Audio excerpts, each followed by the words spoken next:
This nigga ain't going nowhere. He ain't going nowhere. Cause I'm gonna be throwing that ass back. Let me stop. But he ain't going nowhere. Just yeah, superstar. That's what you are. Come from far. Reach for the stars. Run with me to another place. We can rely on each other. We can rely. listen, baby, listen. We are 24 weeks pregnant, and I'm coming to y'all straight out of not being able to go see my doctor today, and it got me pissed off. I am currently 24 weeks pregnant. What does that make me, like 6 months? And that's just at the end of my second trimester. I think you have to be 26 weeks before you can be officially into your third trimester. This baby is baking and not trying to come anytime soon. So I figured, let me just hop on here and tell y'all about some of the things that I have been going through while being pregnant, y'all. Because this pregnancy has been a little ghetto. Like, I wouldn't say ghetto, Lord forgive me. Let me not even put that over myself. For the bigger picture overall, this has been a good pregnancy. Thank the Lord. I always have good pregnancies. I've never had a bad pregnancy.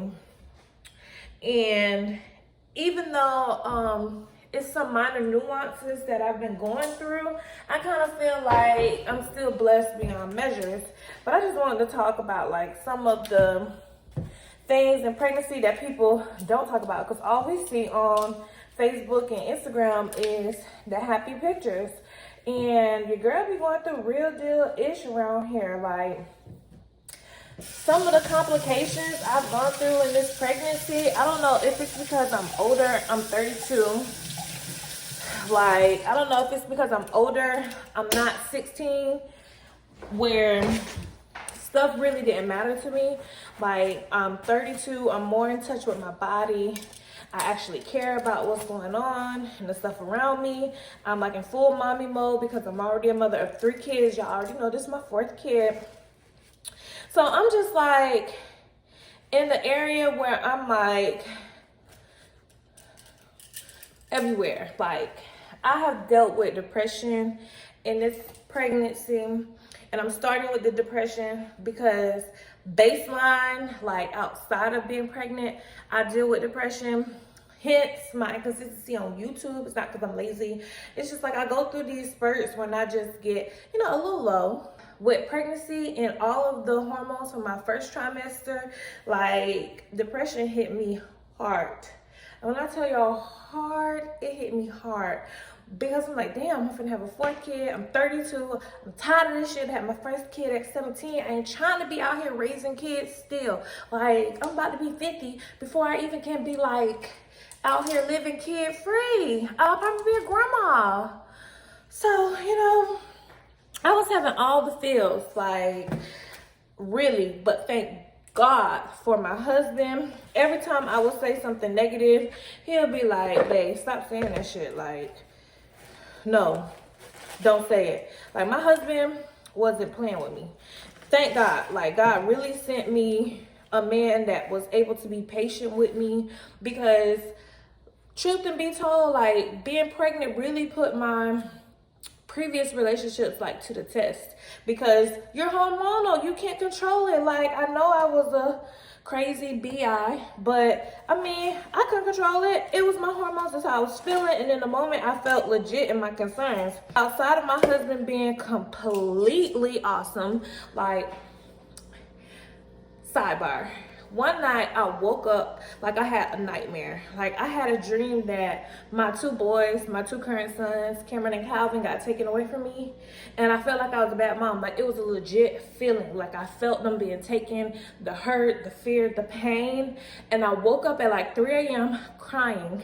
And I woke him up. I'm like, babe, my bad, mom. He was like, is you crying for real? And he just consoled me and helped me. Like, y'all, like, this nigga ain't going nowhere. He ain't going nowhere. Cause I'm gonna be throwing that ass back. Let me stop. But he ain't going just trust me. Like, I will fight for this nigga. I will kill for this nigga. So y'all better leave my man alone. My husband.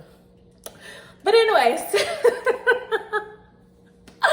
you know, let me back it up a little bit. But you know, nah, but for real, he's awesome. But outside of my husband, like, I've been praying, meditating, you know, just being grateful because I live in this beautiful house. I have a good career. I have healthy kids. They might be, I'm not gonna say bad, but they might give me a run for my money much. But you know, I have too much to be grateful for. Like, literally, like, there's nothing in this life that I can't have. So I had to become grateful. So another thing, besides being pressed, I was really like dragging and in slow motion. Turns out a bitch had anemia. Like, how I'm anemic? Y'all know black girls always be anemic, like they like to eat ice and stuff.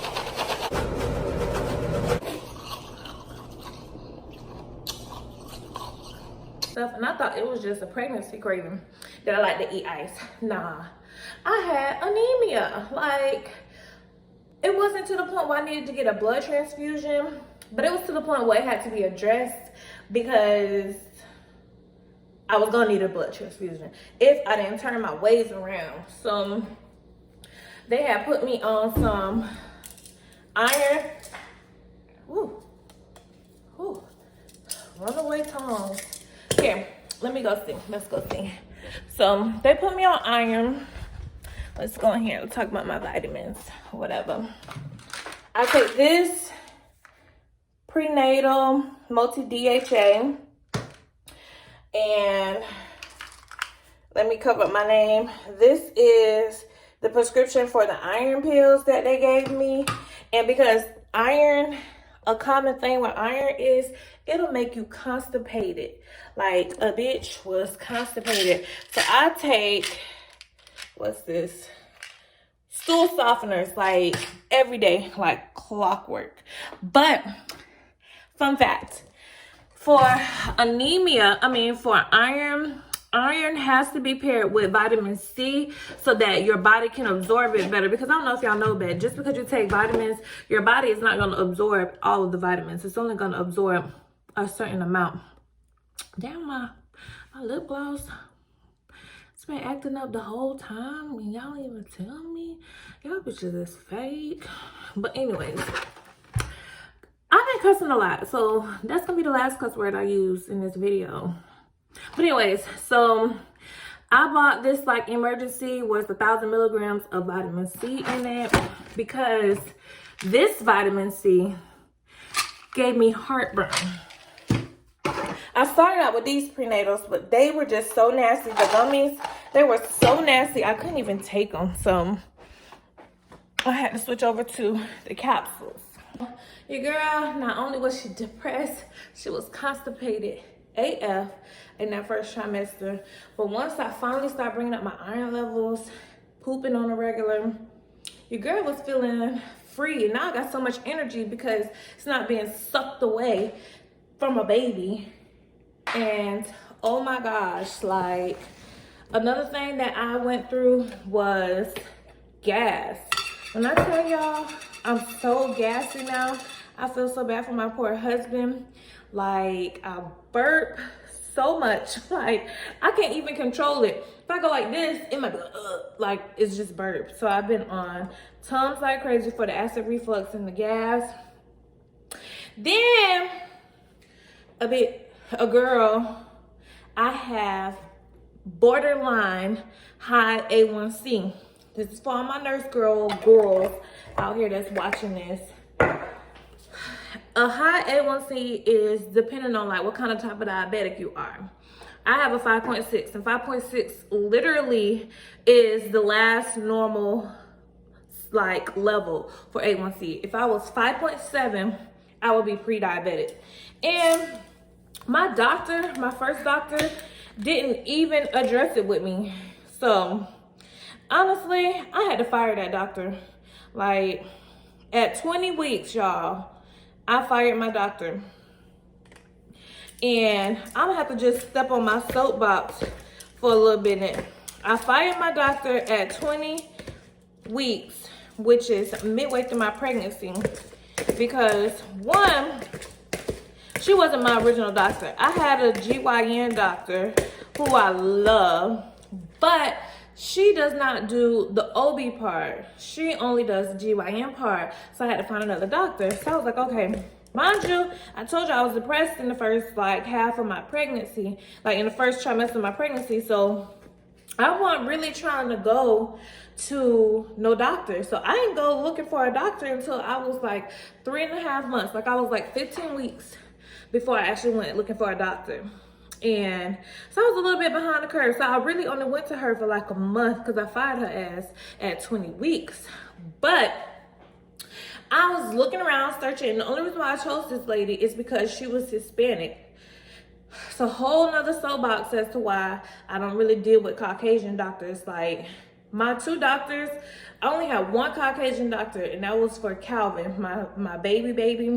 And the only reason I went to her is because she came highly recommended, and I actually liked her. But for Cameron and Chastity, I had black doctors and black midwives. Like my pediatricians, black, dentists, black. Like I go to black doctors mainly because black people understand black people. Even the most bougiest black people can kind of understand, because you always gonna have that ghetto ass cousin or that ghetto grandma. Like, so they understand. Well, I went to the Spanish lady because I was like, okay, you the only brown doctor I can find that accepts my insurance. So let me go to her. She'll probably be able, you know, she'll look ethnic. She can feel where I'm coming from. Sis did not. Sis was very belittling. And after I said, they didn't even tell me that I had a high A1C and that I need to watch the stuff that I'm eating because I'm borderline diabetic. Being a diabetic and being pregnant is high risk. Like, black women already die like 3 times more than white women in childbirth. I don't know if it's 3 times. It might be 20 times. Shit, it's a lot. Like, it is a lot of a difference. Like, it's a huge difference between white women who die during childbirth or from having a baby complications and black women dying. So it seems to me that when you see me, a 32-year-old, like elderly, that's considered elderly in childbirthing years, woman having a baby, you should want to educate me as much as possible. I am your patient, you know. So I was like, y'all, at first y'all didn't tell me I was anemic. Secondly, y'all didn't even address my A1C. The only way I know this is because I have my chart where you can get all of your lab levels sent directly to your patient portal. So I was like, y'all just dropping the ball. Like, y'all don't even call to confirm appointments. Y'all don't follow up with nothing. And I feel like, you know, as a patient, that my concerns aren't being well addressed. So I need a new doctor. So I wrote a complaint and I sent it to the corporate office because it's a huge like clinic who have all these different type of, you know, they do primary care, dentistry, dermatology, OBGYN, so gynecology. So I just went on ahead and filed a complaint with them and told them how I feel. And because they needed me to pay $900 for me to have a baby, run me my mother effing money because I didn't even see y'all for my whole care. I need my money back so I can go to another doctor. And, you know, this is just, I have to get up here and say this. Coming to you as a woman, a black woman, a nurse, a healthcare provider, that you have the right to feel like the person who is giving you care cares. And if you don't, please fire them. I'm about to give birth to another human. That is the closest I'm going to get to my deathbed. Like, I literally can die during childbirth. And I don't want to feel like the person that is in this with me, the doctor, the expert, don't really care about me. Because then I mean, if I'm starting to feel chest pain or excess bleeding, that y'all not gonna really care. You know, I have 4 kids to live for and a husband. Not to mention, I'm a daughter. My parents are still around. I'm a sister. I have siblings. Like, I have people who care about me, and I care about them. Like, I want to be around to see these things. And y'all not finna fake me out by being fake caring and fake concerned. Like, bye hoes. I said that was my last cuss word, but nah, they needed it. Bye hoes. Like, y'all gotta go. Whew, child. But yeah, so you know, it was just poor hospitality. Like, what I'm paying is what I deserve, okay? If when y'all ask me for $900 and I cut the check with no problems, y'all ain't gotta run behind me, y'all ain't gotta call me, collect no bills, y'all ain't gotta do nothing, then I'ma need some real care, like, for real. So, we still here, we're still healthy. I got a new doctor, you know. I'm not gonna say I'm 100% sold on him, but I'm 90% sold on him. There's some stuff I don't like, but that's just me being picky, and that's just me being a nurse. So, you know, I'm like, but for the most part, he's very personable. It's a man now, and he's Indian, still brown, still brown, bitch, but he's still brown. But he's personable. He sat down, he looked me in my eyes, he got really close, he was really in my space, but he wanted me to know that he was there for me. He did a full ultrasound right then and there. And that's another thing. And the other doctor, they refused to give me an ultrasound when I first got there. I was like, y'all don't do ultrasounds to confirm pregnancy? No, because we've done ultrasounds before and the people either are off on their count or they're just not pregnant. Bitch, what? Don't you know the whole purpose of an ultrasound is to confirm whether I'm pregnant or not? So if I'm testing positive on this pregnancy test, and you do an ultrasound and you find out that I'm not pregnant, then that means I got cancer. So either way, it is emergent. Like, you need to find out. Furthermore, if y'all do this ultrasound and it turns out I'm not pregnant, or it turns out that I am pregnant, ain't y'all still gonna bill my insurance and I'm still gonna have to pay for this ultrasound? So what difference do it make if I'm pregnant or not? I'm 15 weeks, ma'am. I have not had a period in over 3 months. Something ain't right. Whew. So, you know, I was upset. But my new doctor, I was 20 weeks when I fired them, 22 weeks when I got with him, or 21 weeks when I got with him, an appointment with him. First day, he did his full exam and he did the ultrasound. That right there, two totally night and day. Right there. His office was a little outdated, like he need new chairs and stuff. And I was like, man, I might have to just donate some chairs to him because these chairs are a little old. But you know, that's just petty. That's just petty. That's just me. You know, now that I done upgraded my life, I done bought a house, child. I got a new car. Let me stop. I don't have a new car. I still have my old Sonata, but I'm claiming it. You know, I done did travel nursing. I done started making all this money. Like, I done got too bougie. Like, I done got too bougie. So it's like, but you know, at the end of the day, I'm just praying that the next 14 weeks or 12, baby, don't feel bad to come 38 weeks, 37 weeks. My feelings won't be hurt. But I just pray that the rest of this pregnancy continues to be as healthy, and you know, that I have a safe delivery. But these are just some of the complications that I went through in this video. Tell me what kind of complications y'all have had in your pregnancies, or just aggravations that you've experienced. Let me know. Let me know. Let me know.